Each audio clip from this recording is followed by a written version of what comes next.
What it do? Dream Team, it's your boy Neal back with another reaction video.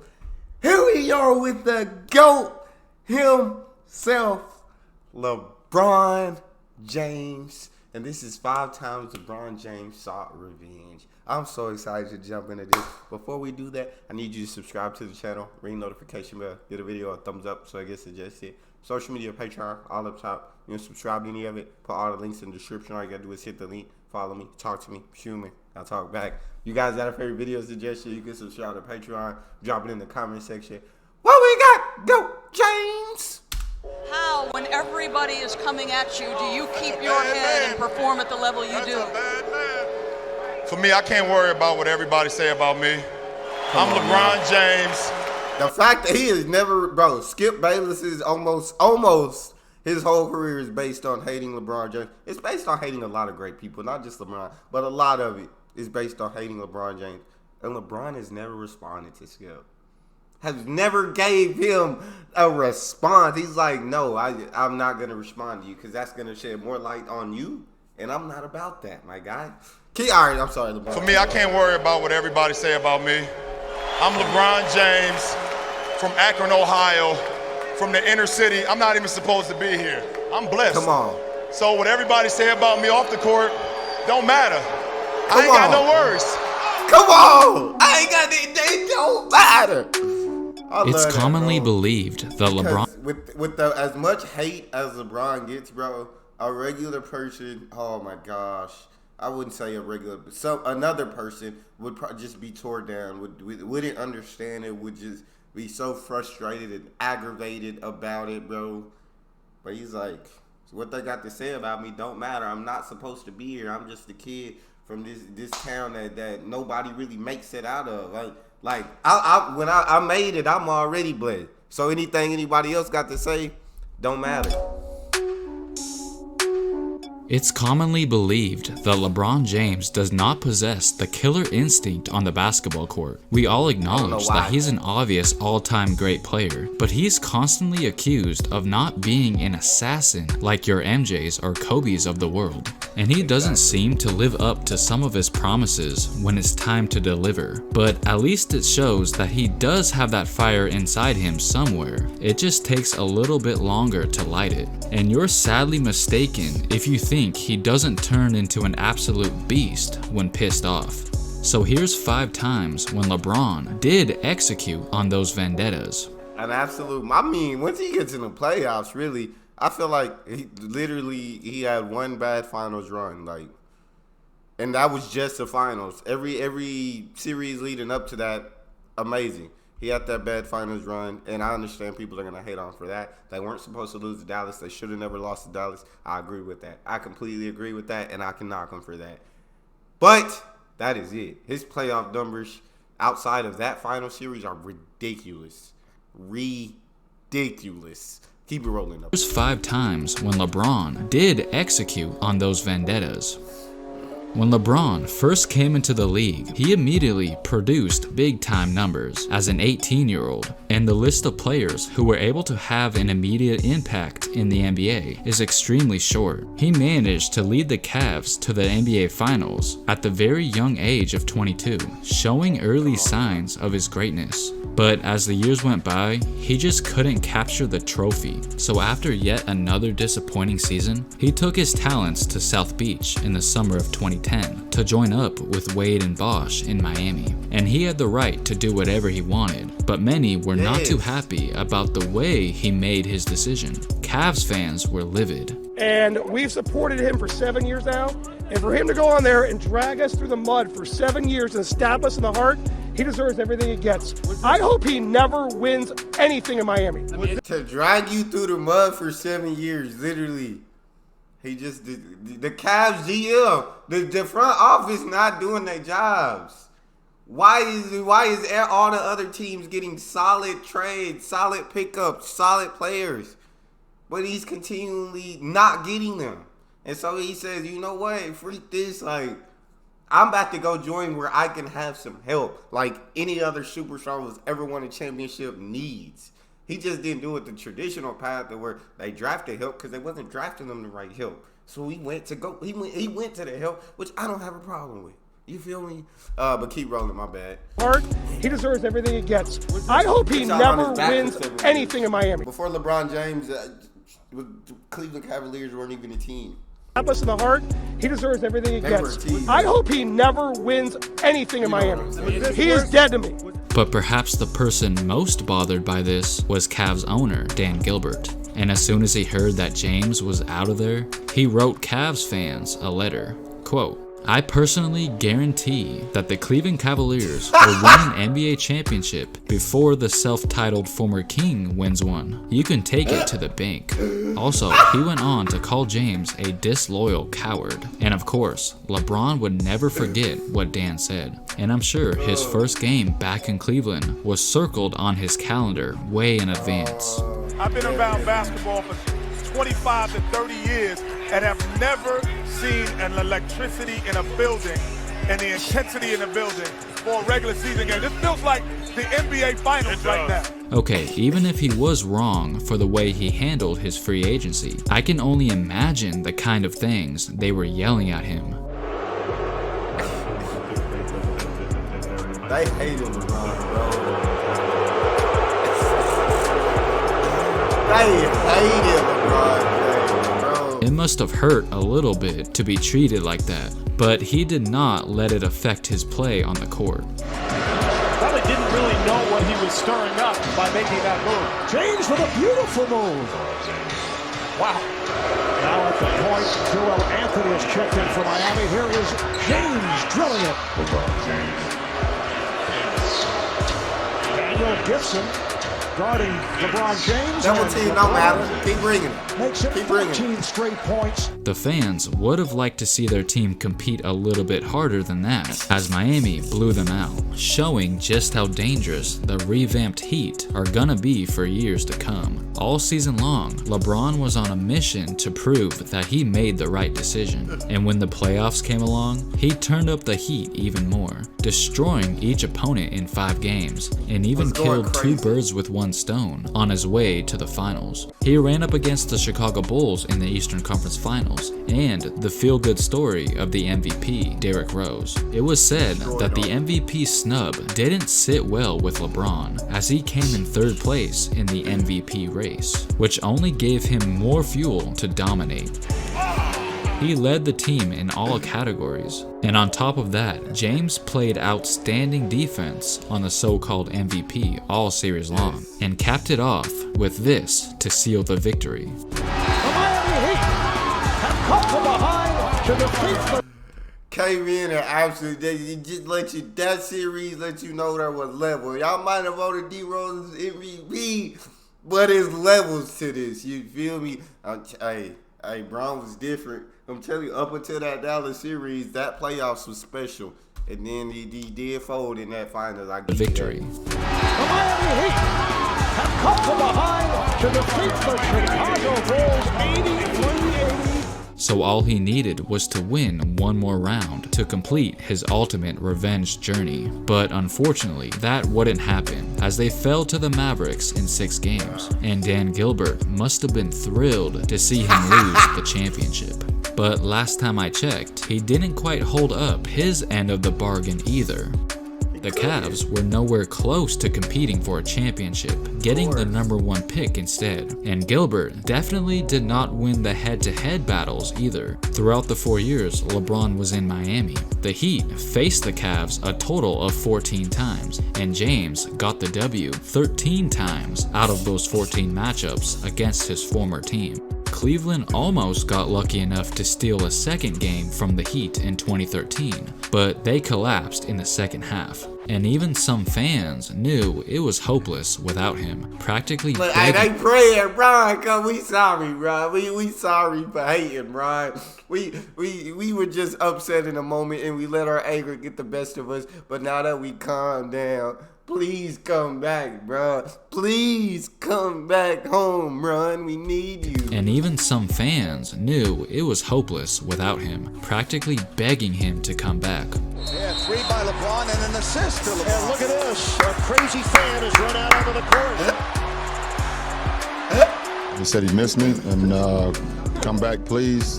And I didn't have much time to say much to him because, you know, the security got to him. But, you know, I patted him on the head. Eventually, LeBron did return to Cleveland, and the city couldn't have been happier. They knew things... hurt because my favorite player of all time is Dwayne Wade. And so, when you went back to Cleveland, I wasn't angry, but I was hurt. I was like, dang, like, just gave us a couple more years. We could have won another one or two. And then that same next season, Chris Bosh goes down with the blood clots, and it's like, F, man. D-Wade never got back to the promised land, and that sucked. But keep it rolling. It's about LeBron. LeBron did return to Cleveland, and the city couldn't have been happier. They knew things got ugly, but this time made sure to show their appreciation for their king. Throughout his postseason career, LeBron has faced multiple teams multiple times, but Boston might have gave him the most fits. 2008 Eastern Conference Finals, the Celtics put together a big three. James and his Cleveland Cavaliers were clearly outmatched, but they still were able to force a Game 7. LeBron and Paul Pierce were going at each other, fighting to stay alive. LeBron got the best of Pierce from an individual standpoint, but Pierce and the Boston Celtics got the victory, closing out the series in Game 7. 2 years later, they would meet again in the 2010 Eastern Conference Semifinals, and this time, Cleveland were a much better team than they were previously, claiming the top seed in the East. At one point, the Cavs had a 2-1 lead in the series, but Boston would then win 2 in a row, putting LeBron in a win-or-go-home situation in Game 6. James would get himself a nice triple-double, but it wasn't enough to win the game, as they were sent home once again, which led to LeBron seeking for more help, so something like this would not happen again. And the very first opponent the Miami Big Three faced in the regular season happened to be the Boston Celtics, but yet again, it was more of the same. LeBron and D-Wade lost opening night to the Celtics, just like they both did in the 2010 playoffs individually. It looked like Boston was their kryptonite until the 2011 Eastern Conference Semifinals came along. Miami's chemistry was clicking on all cylinders. Ran through, bro. D-Wade and LeBron were going absolute crazy in this series. They were just, like you said, they were clicking. They were just, they were being superstars. They were being superstars. Eastern Conference Semifinals came along. Miami's chemistry was clicking on all cylinders by the time the postseason arrived, and they straight up handed it to the Celtics, destroying them in 5 games. And Boston had no right to complain about LeBron joining up with a stronger squad, or else it would have been very hypocritical on their part. Then, 1 year later in the 2012 playoffs, they once again ran into the Celtics, but this time the stakes were even higher. It was the Eastern Conference Finals. Miami jumped to a 2-0 lead to start things off. Then, the Celtics took the next 2 games. But wait, Boston would win Game 5 as well, placing LeBron in a stressful position that no one wants to be in. Down 3-2, facing elimination. LeBron came in and said, we are not. He just basically said we're not losing. With this play, he maybe didn't say it out with his words, but his actions showed we are not losing this game. We are not losing this series.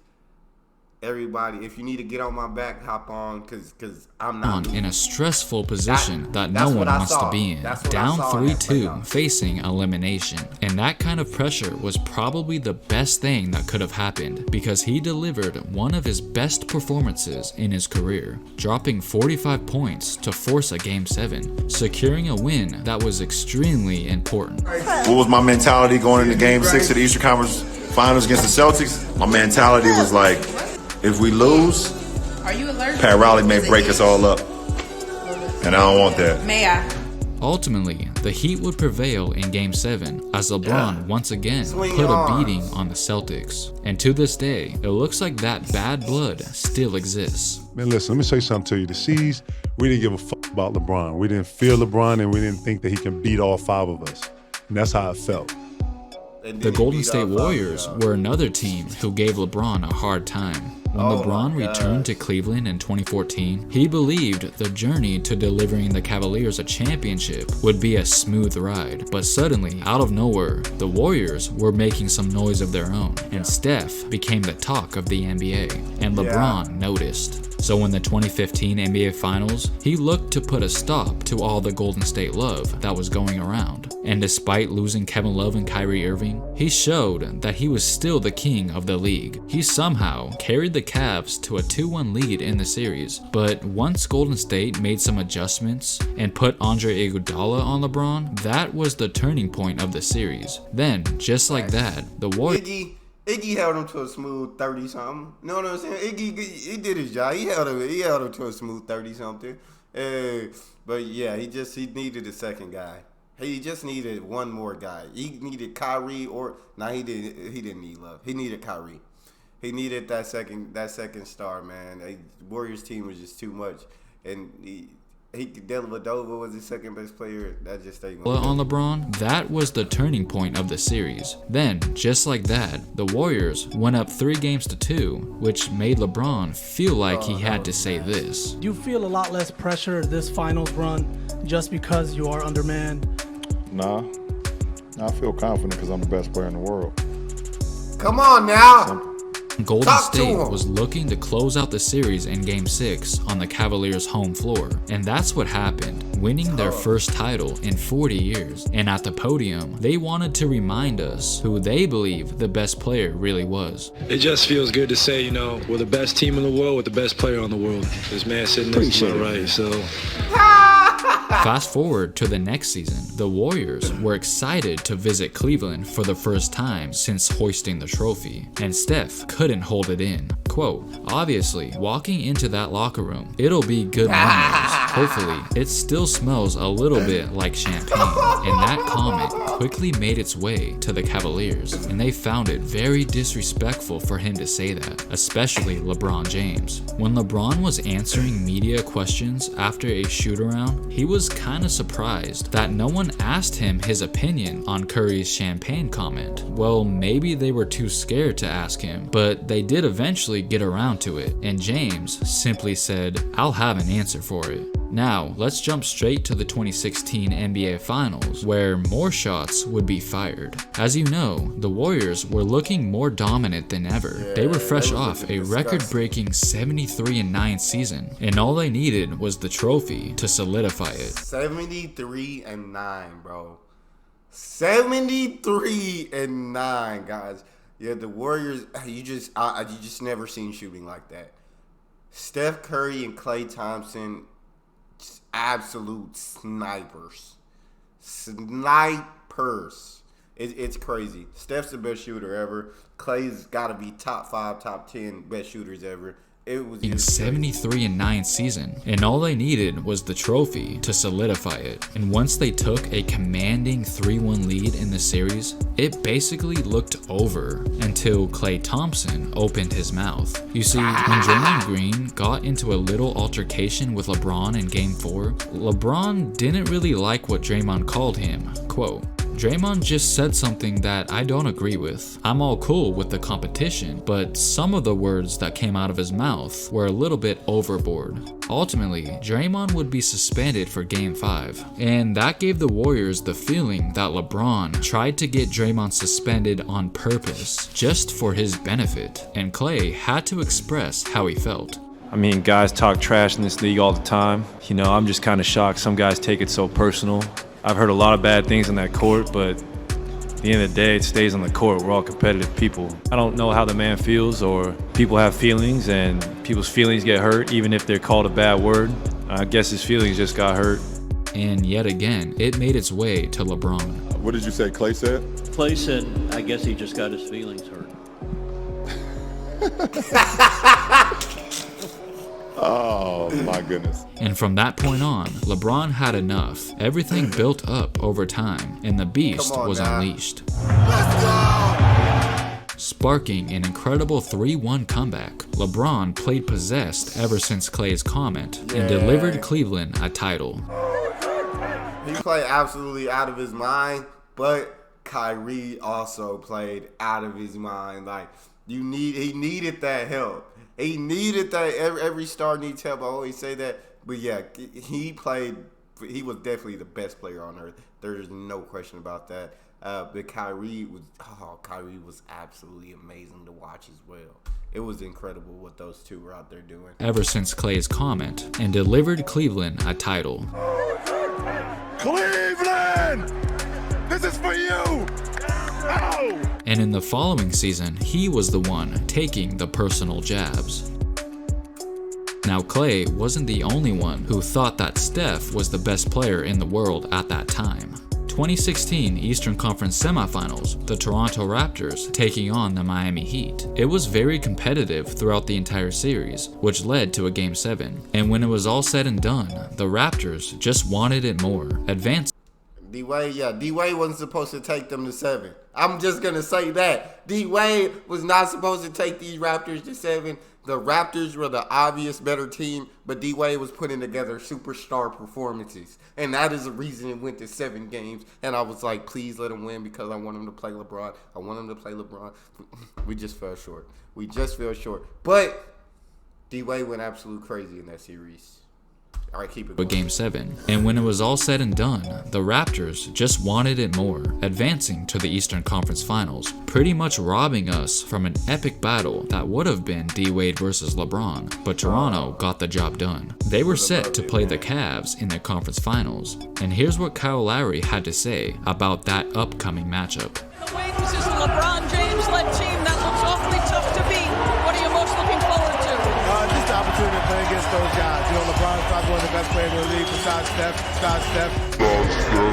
Okay, even if Steph was the best player momentarily, Lowry should have known that LeBron was probably sitting at home on his couch watching that post-game interview. So why even bother saying such a thing? Or maybe that was the plan all along. Maybe he wanted LeBron to know that they were not scared at all. Either way, he probably should have just kept that opinion to himself, because ever since that comment, there's been nothing but total domination whenever LeBron goes up against Toronto. The Cavs eliminated the Raptors in 6 games that series. Then, the following year in 2017, the Cavs swept them, and LeBron didn't even take them seriously at all. He was just messing around all series long, spinning the ball in the middle of possessions, and jokingly drinking beer during dead ball. But the next year, in 2018, Toronto really believed that this was the year they were finally going to knock off Cleveland. But yet again, they were swept, and LeBron was unstoppable, definitely changing their minds on who the best really is. That guy's pretty good.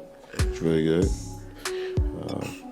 So at the end of the day, you know, like I always say, to be the best, you got to beat the best, and we continuously, the last 3 years, have fell to the team that's made it to the finals the last 3 years. If we had LeBron on our team too, we went on. The Raptors. Yeah, the Raptors felt it the most, bro. LeBron absolutely dominated Toronto every time they played, bro. Like, LeBron owned it. I don't know if they just came in scared, if they just came in nervous, but LeBron just owned them. No matter who's on the team, LeBron was just going to run through Toronto. That's a given. That was a given at that point. If we had LeBron on our team too, we went on. The Raptors openly admitted that LeBron was the reason they couldn't get out of the East. It's taken a long time to get here in my career, 13 years, 7 years here. I've ran into one guy for a while, and, you know, we were given an opportunity, he left. We all remember that fadeaway three-pointer LeBron drilled on February 6, 2017. Our jaws dropped to the floor, just like this young lady's did, who just so happens to be Bradley Beal's girlfriend. That shot forced overtime, where the Cavs ultimately won the game. Everyone was talking about this game the very next morning, and even John Wall, who was on the losing side, said this, quote, "LeBron made a heck of a shot that you probably make 1 in a million times. But LeBron didn't see that as praise. He took it as an attack." Quote, "Not 1 in a million for me, maybe somebody else. But hold on, things were just getting started." Fast forward to the beginning of the next season. Despite what LeBron did to them earlier that year, the Washington Wizards were confident that they were the team to beat in the Eastern Conference. And those delusions stemmed from the success they had in the previous season. The Wizards made it all the way to Game 7 of the second round in the 2017 playoffs, which somehow made them believe that they took the next step and should now be considered the top team in the East. Here's Beal, quote, "For us, we have all of our pieces. We got our core back together. We've got playoff experience. There's really no excuse for us not to take the next step. I feel like we're the best team in the Eastern Conference." Now, you can say that there was nothing really wrong with Beal's comments, but John Wall made things a little more interesting. Wall said that LeBron and the Cleveland Cavaliers were scared of them, and he felt that the Cavs purposely lost games to avoid a second-round matchup with them. John Wall. John. Oh, LeBron. Scared of the Washington Wizards. Laughable. Cavs purposely lost games to avoid a second-round matchup with them. Quote, "I think if you look at last year, people might say they did or they didn't, but I think they didn't want the #1 seed for a reason, because we would have played them in the second round. I think we just give them the best matchup problems out of any team in the East." So early on in the 2017-18 NBA season, they would get a chance to prove that they really are the best on national television. Going into that game, the Cavs were on a 4-game losing streak and haven't really gelled yet because they had a ton of new guys on the team. And many people question, "I should have kept D-Wade. You would have won the finals if you would have kept D-Wade." Really gelled yet because they had a ton of new guys on the team. And many people questioned why the Cavs looked so uninterested to start the season. But heading into that night, LeBron was more than energized. And short time, I don't know if he stepped on somebody's James drives off the glass, a little English. And the Cavaliers with a 9-5 lead. It was clear that James was out to bully them on their home floor. It was almost too obvious that James wanted to send them a message. James all the way and the finish.